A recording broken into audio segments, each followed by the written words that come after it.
അപ്പോൾ അങ്ങനെ ആയിട്ടുണ്ടെങ്കിൽ നമുക്ക് രണ്ടാമതും ഇതുപോലെ മറിച്ചിടാം.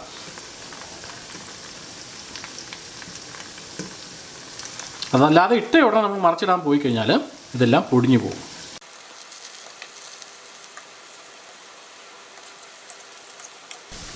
ഏകദേശം ഒരു 5 to 10 minutes ആകുമ്പോഴത്തേന് ശരിക്കും ഫ്രൈ ആകും. ഒരു കാര്യം പ്രത്യേകം ശ്രദ്ധിക്കുക, നല്ല രീതിയിൽ ഫ്രൈ ആകുന്നവരെ നമുക്ക് വെയിറ്റ് ചെയ്യാം. നല്ല ക്രിസ്പി ആയിട്ട് നമുക്ക് കിട്ടണം. അപ്പോൾ അതുവരെ വെയിറ്റ് ചെയ്യാം. അപ്പോൾ എന്തായാലും ഇതുപോലെ ഫ്രൈ ആയ സാധനം നമുക്ക് മറ്റൊരു പാത്രത്തിലേക്ക് മാറ്റാം.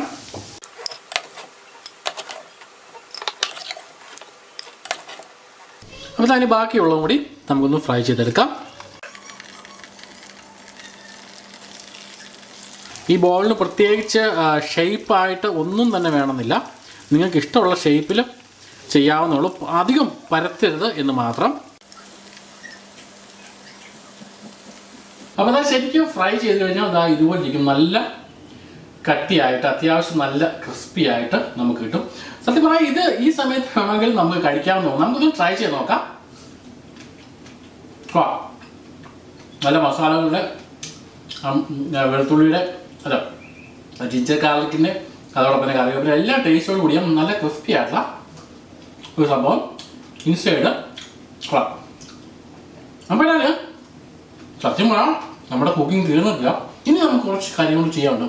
അപ്പോൾ ഇനി ഒട്ടും അമാന്തിക്കണ്ട, നമുക്ക് സെക്കൻഡ് സ്റ്റേജിലേക്ക് കിടക്കാം. അപ്പോൾ ഇനി നമ്മൾ ആ വറുത്തെടുത്തേക്കുന്ന ആ എണ്ണയിൽ നിന്നും കുറച്ച് മാത്രം എടുക്കാം. അതിനുശേഷം നമുക്ക് തന്നെ നമുക്ക് ഒരല്പം സബോള ഇതിലേക്ക് ആഡ് ചെയ്യാം. ഇനി നമുക്ക് ഇതിലേക്ക് ഒരല്പം പച്ചമുളക് ആഡ് ചെയ്യാം. ചെറിയ 2 പച്ചമുളകാണ് ഞാൻ എടുത്തേക്കുന്നത്. നേരത്തെ നമ്മൾ പച്ചമുളക് ഇട്ടിരുന്നു, പക്ഷേ അത് കൂടാതെ നമ്മൾക്കൊരു ഗ്രേവി ആക്കി മാറ്റാൻ വേണ്ടിയാണിത്. അപ്പോൾ അതിനുവേണ്ടി നമുക്കൊരല്പം കൂടെ പച്ചമുളക് ആഡ് ചെയ്യാം. ഇനി നമുക്കിതിലേക്ക് ജിഞ്ചർ ഗാർലിക് പേസ്റ്റ് കൂടി ആഡ് ചെയ്യാം. ഇതിൽ ഞാൻ നേരത്തെ പറഞ്ഞ പോലെ തന്നെ ഫ്രഷ് ആയിട്ടുള്ള ജിഞ്ചറും ഗാർലിക്കും ഉണ്ടെങ്കിൽ ചെറിയ പീസാക്കി ഇട്ടാലും മതി. ഇപ്പോൾ എന്നാൽ തൽക്കാലം നമ്മൾ ഇതാണ് ഉപയോഗിക്കുന്നത്. അതിനുശേഷം ഇതൊന്നുകൂടി ശരിക്കും ഒന്ന് ഇളക്കി കൊടുക്കാം.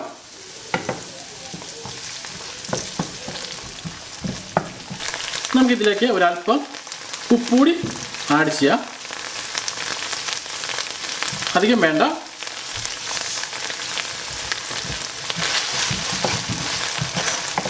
ഇന്ന് ഞാൻ ഇതിലേക്ക് കുറച്ച് സ്പ്രിംഗ് ഒനിയൻ ഇടുന്നു.